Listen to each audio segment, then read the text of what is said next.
We are live in 3, 2, 1. Please watch the Super Bowl safely, gathering only virtually or with the people you live with. Health officials warn against Super Bowl gatherings this Sunday. A petition for Governor Cox to veto a concealed carry bill on the Hill. The bill and how it affects Utah citizens. A dog named Pi, trapped under a storage unit, is rescued by Station 65 firefighters after a call from a nearby citizen. The heroic rescue coverage, next. It was honestly just kind of a natural progression of the work that we were already doing together with contact tracing. Utah County residents have a new place to go to receive a COVID-19 vaccine. It involves the end of or at least a partial end of the mask mandate in the state of Utah. Governor Spencer Cox signs a bill that shows the light at the end of the COVID tunnel. So the audience can expect to see the very best of Andrew Lloyd Webber and the very best of Utah. The music of Andrew Lloyd Webber is coming to Eccles Theater in Salt Lake City. A groundbreaking operation has taken place in New York. The patient's incident, current situation, and how he is handling recovery post-operation, next. Sexist comments made by the president of the Tokyo Olympic Organizing Committee warrant an apology. We'll tell you what was said coming up. Same-Sex Attracted, a film by BYU students, showcases the hardships faced by LGBTQ youth and adults. The story is shared and the impact it makes on the university and the public. People were trapped on a roof in the midst of a fire. We'll tell you what they were doing up there. The computer has been trained on multiple different people, multiple different images, videos. A Brigham Young University professor updates facial ID recognition technology. We'll show you how it works.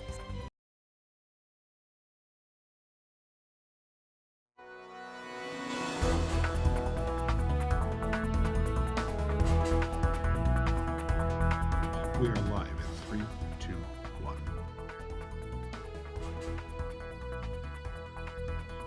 It was honestly just kind of a natural progression of the work that we were already doing together with contact tracing. Utah County residents have a new place to go to receive a COVID-19 vaccine. It involves the end of or at least a partial end of the mask mandate in the state of Utah. Governor Spencer Cox signs a bill that shows the light at the end of the COVID tunnel.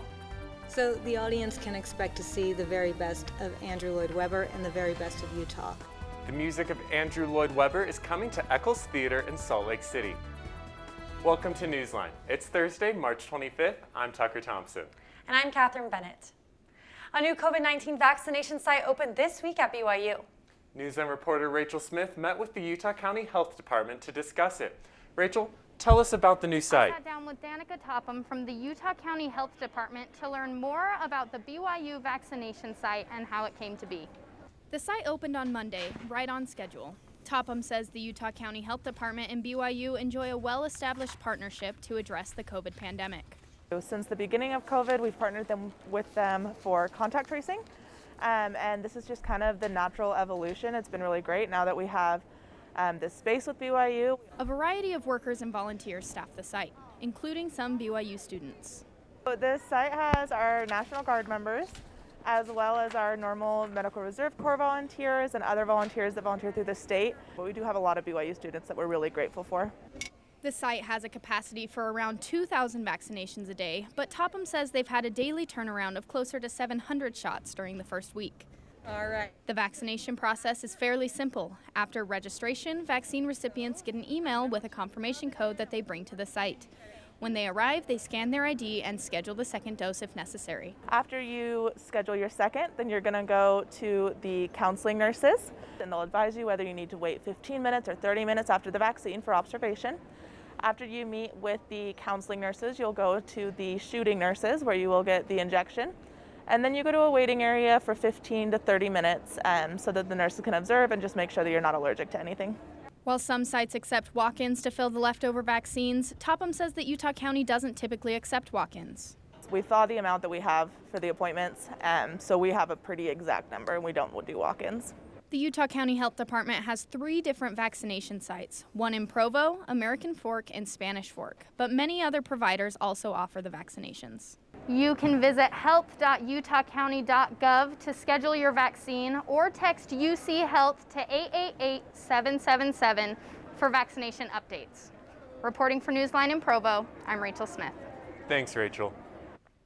Governor Spencer Cox signs 4 bills, vetoes 3, and will allow 3 others to become law without his signature. One of the bills Cox signed is the Pandemic Endgame Bill. Because of the continuing decline of COVID numbers and the large amount of distributed vaccines, Cox says he can sign this bill confidently.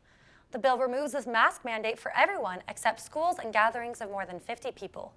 This law goes into effect on April 10th, but Cox reminds people they can still wear masks after that date. That doesn't mean that you can't wear a mask. In fact, we still encourage you to wear a mask, especially if you have not been vaccinated, and so that you can protect yourself and protect those around you. It's important to note that businesses can still decide to require masks. Cox has signed 460 bills from the 2021 general legislative session. Today is the last day the governor may sign or veto bills. The Center for Disease Control and Prevention is advising spring breakers to stay home this year to protect themselves and others from the coronavirus.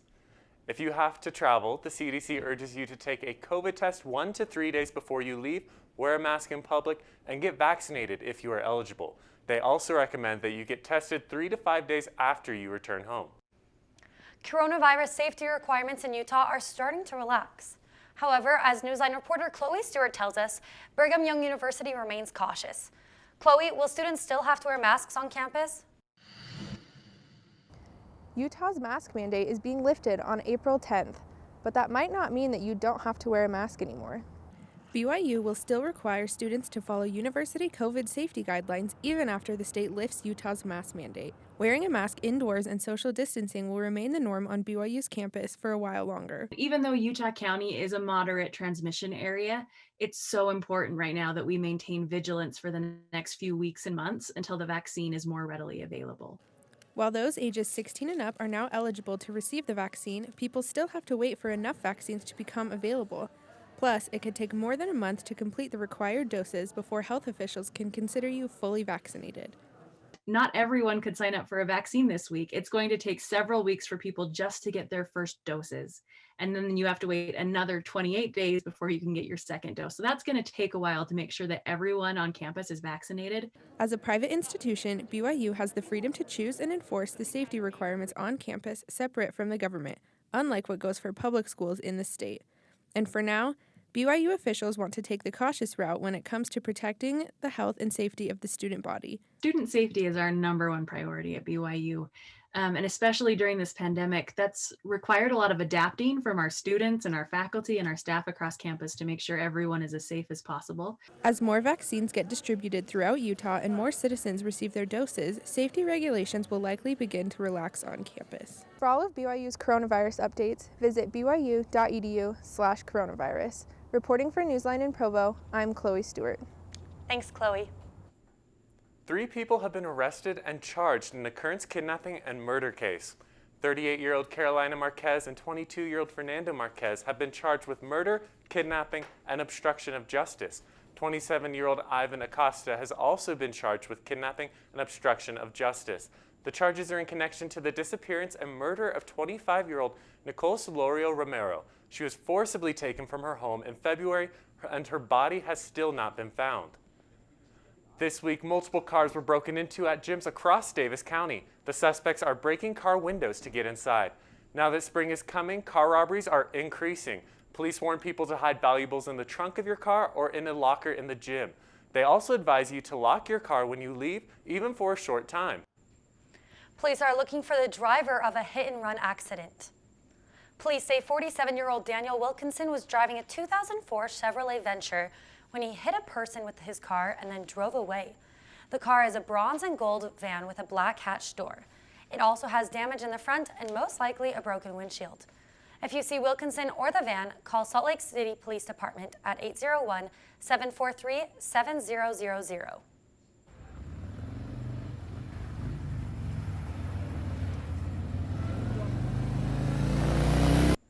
The West Valley City Police Department did a school crosswalk safety drill. As you see in the video, the van did not stop for the pedestrian, which is against the law. Drivers have to let the pedestrian walk from curb to curb completely before going. Police saw a total of 152 violations during their drill. A little girl in Orem who was reported missing has been found. 7-year-old Jocelyn Cortez was located out of state last night. She had been reported missing after her mother last saw her at a classic skating rink with family members.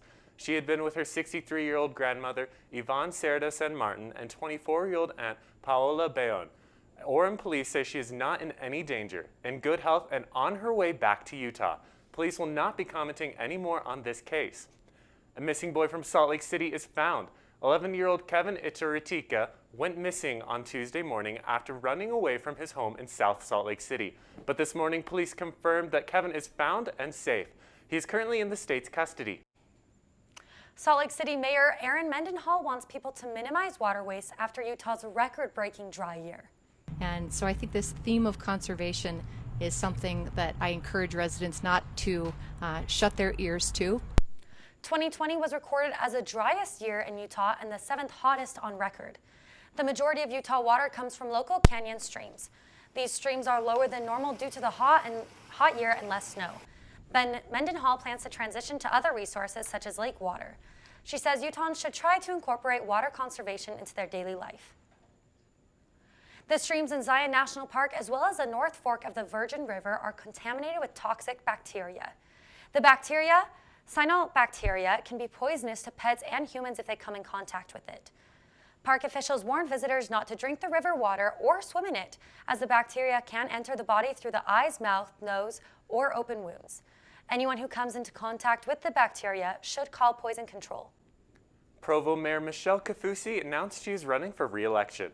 I'm Mayor Michelle Kafusi, mayor of the greatest city in America, and I'm running to continue to serve you and advocate for our shared values.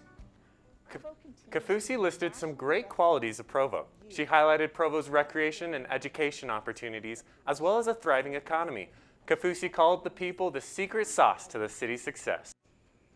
This week is National Drug and Alcohol Facts Week. The purpose is to educate teens about the dangers of drugs and alcohol and to bust the myths about their use. Studies show the #1 way to prevent teenage drug and alcohol abuse is by parents and guardians talking with their children about the consequences. To find out the facts, visit parentsempowered.org. The music of Andrew Lloyd Webber is coming to Salt Lake City.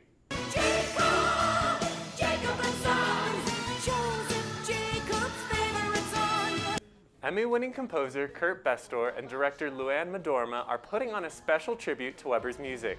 The show will feature Utah talent and will run May 7th through 15th at the Eccles Theater. The show will play excerpts from Phantom of the Opera, Joseph and the Amazing Technicolor Dreamcoat, Cats, and more. Chick-fil-A is about to get a whole lot sweeter. Salt Lake City is #1 in the nation for Chick-fil-A milkshake purchases. In 2020, people in the state's capital drank more than 1.5 million shakes. As a result, Chick-fil-A is giving Salt Lake a special treat. The Butterscotch Crumble Milkshake will be available in Salt Lake stores only from March 22nd to April 24th as a taste testing pilot for the company. People were trapped on a roof in the midst of a fire. We'll tell you what they were doing up there. The computer has been trained on multiple different people, multiple different images, videos. A Brigham Young University professor updates facial ID recognition technology. We'll show you how it works. Plus a volcano eruption in Iceland and lots of clouds here in Utah, what you need to know for the weekend. Up next.